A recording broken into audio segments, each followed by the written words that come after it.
বিশ্বাস কাকে করবেন? বিশ্বাস প্রত্যেকটা মানুষ এই পৃথিবীতে বাঁচতে হলে কাউকে না কাউকে বিশ্বাস করতে হবে। তার ভিতরে 4 শ্রেণী মানুষ সব সময় মানুষ বিশ্বাস বাধ্যতামূলক করতেই হয়। কারণ বিপদ বা আপদ, সুখে বা দুঃখে, যে কোনো সময় যে কোনো মুহূর্তে প্রয়োজন হয়। যেমন প্রথম অবস্থায় আমরা যাকে বলি ডক্টর। একটা মানুষ যখন বিপদ বা অসুস্থতা হয় তখনই ডক্টরের কাছে ছুটে যায়।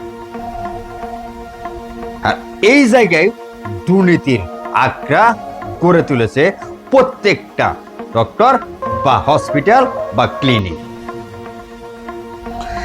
যেমন একটাবার ভাবেন, যদি আপনি 800 থেকে 1000 টাকা দিয়ে একটা ডক্টর দেখানোর চেষ্টা করেন ভিজিট দিয়ে, অথচ সেই ব্যক্তি আপনাকে যদি এক ধরনের রোগ হয় আপনাকে 10 থেকে 12টা টেস্ট করানোর জন্য আবেদন করবে। আর এই প্রত্যেকটা টেস্ট এই নিকটস্থ হসপিটালে করতে হবে বা ক্লিনিকে করতে হবে। এখান থেকেও হাতিয়ে নিচ্ছে প্রত্যেকটা ডক্টর টাকা, এমনকি কমিশন বাণিজ্য। প্রথমেই বলেছি কাকে বিশ্বাস করবেন। এবার আসেন, যদি কখনো বিপদগ্রস্ত হয়ে আইনের কাছে যান বা আদালতে যান, প্রত্যেকটা মক্কেল বা প্রত্যেকটা ব্যক্তি ওই উকিল বা অ্যাডভোকেটের কাছে অসহায়। একই কাগজ 1 থেকে 5-7 বার আপনাকে দিয়ে ক্রয় করাবে বা বারবার 200, 150 টাকা পর্যন্ত তারা হাতিয়ে নেবে। বিপদে পড়েই ওই মুহূর্তে ব্যক্তি অসহায় হয়েই অ্যাডভোকেটের কাছে বা উকিলের কাছে যাওয়া হয়। অথচ এই সুযোগেও তারা বিভিন্ন পায়তারা দেখিয়ে, কাগজপত্র দেখিয়ে সিল স্বাক্ষর আনার কথা বলেও এক ধাপে ধাপেও টাকা আদায় করেন। এবার আসেন, যদিও কখনো আপনি এই অ্যাডভোকেটদের দ্বারাই জামিন হন, অর্থাৎ এই জামিন যত বছর আপনি বা যতদিন হাজিরা দিবেন কোর্টে বা উপস্থিত হবেন, প্রত্যেকটা হাজিরাই তাদের খাতায় এন্ট্রি থাকবে, সব সময় বা প্রত্যেক মাসেই হাতিয়ে নিবে টাকা। উপস্থিত হলেও নিবে, উপস্থিত না হলেও নিবে। এবার আসেন নিকটস্থ থানা। সাধারণ ব্যক্তি বা সাধারণ জনগণ যদি অসহায় হয়ে পড়ে বা কোনো বিপদগ্রস্ত হয়ে পড়ে বা কোনো আক্রমণের শিকার হয় বা কোনো জায়গা সংক্রান্ত বিষয় হয়, তাহলে অবশ্যই নিকটস্থ থানায় বা অবশ্যই মামলা বা কোনো অভিযোগ নিয়ে নিকটস্থ থানায় যাবে। অথচ দেখবেন এক যে জিডি করতে গেলেও টাকা লাগে বা অভিযোগ করতে গেলেও টাকা লাগে। আর ওইখান থেকেও যদি আপনি এক গাড়ি পুলিশ প্রশাসন নিয়ে আসতে চান তারপরেও টাকা লাগবে। আর সত্যতা, অনেক সময় সত্যতা প্রমাণিত হলেও মামলা করতে গেলেও, এফআইআর করতে গেলেও হইতে হয় হয়রানি।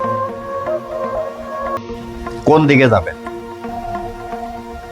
বাংলাদেশে প্রত্যেকটা সেক্টরে, প্রত্যেকটা জায়গায় দুর্নীতির আঁকড়া বেঁধে রাখছে। যে দুর্নীতির কাছ থেকে সাধারণ মানুষ বা সাধারণ জনগণ বা এদেশের জাতি বাইরে হওয়া অনেক টাফ ব্যাপার হয়ে দাঁড়িয়েছে। এমন পর্যায়ে আমাদের সাংবাদিকতার ভিতরেও আছে, মাত্র 200 টাকার জন্য সারা দেশ ঘুরবে, সারা দিন ঘুরবে 200 টাকা উপার্জনের জন্য। আর এই 200 টাকা নিয়েই হয়তো চাউল বা ডাউল ক্রয় করে ফ্যামিলি চালানোর চেষ্টা করবে।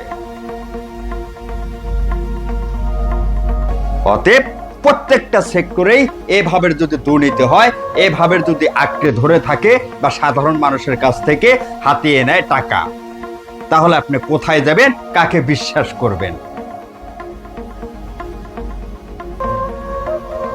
দেশ বা দেশের জাতি বা দেশের সাধারণ জনগণ এমন পরিস্থিতিতে বিভ্রান্তিতে পড়ে গেছে, যা এরপর থেকে এখন পর্যন্ত প্রশাসনিক বা কোন সেক্টর এই ধরনের ব্যক্তিকে আপনি ক্লিন বা পরিষ্কারভাবে কাউকে পাবেন না। প্রত্যেকটা সেক্টরে, প্রত্যেকটা প্রশাসন দপ্তরেই আপনি দেখবেন এই ধরনের দুর্নীতি বা এই ধরনের অনৈতিক কার্যক্রম পরিচালনা হচ্ছে। মনে হয় দেখার কেউ নেই। আসুন আমরা এই ধরনের আঁকড়া থেকে বাইর হই, হয়তো জনগণের বা সাধারণ ব্যক্তিদের সেবা দেওয়ার চেষ্টা করি, আর না হয় নিজে অন্তত দূরে থাকার চেষ্টা করি। তবে এই বিষয় নিয়ে সবাইকে উদ্দেশ্য করা বলা আমার কোনো নৈতিকতা না, কারণ এর ভিতরেও ভালো কিছু ব্যক্তি আছে যাদের কারণে হয়তো থানা, পুলিশ, কোর্ট বা হসপিটাল বা ডক্টর এখন পর্যন্ত অনেক মানুষ সেবা টাকা ছাড়াও পাচ্ছে। মূলত এই জন্যই বলা, এর ভিতরও কিছু অসাধু ব্যবসায়িক আছে বা অসাধু ডক্টর বা অ্যাডভোকেট বা উকিল বলেন, এ ধরনের বা সাংবাদিকতা বলেন, সব সেক্টরেই দুর্নীতি আঁকড়ে ধরে রাখছে। আসেন আমরা সবাই বাইর হই, দেশের প্রতি, অন্তত দেশের জনগণের প্রতি বা অসহায় মানুষের প্রতি আমরা একটু সহানুভূতি হই। ভালো থাকবেন, ভালো রাখবেন। আসসালামু আলাইকুম।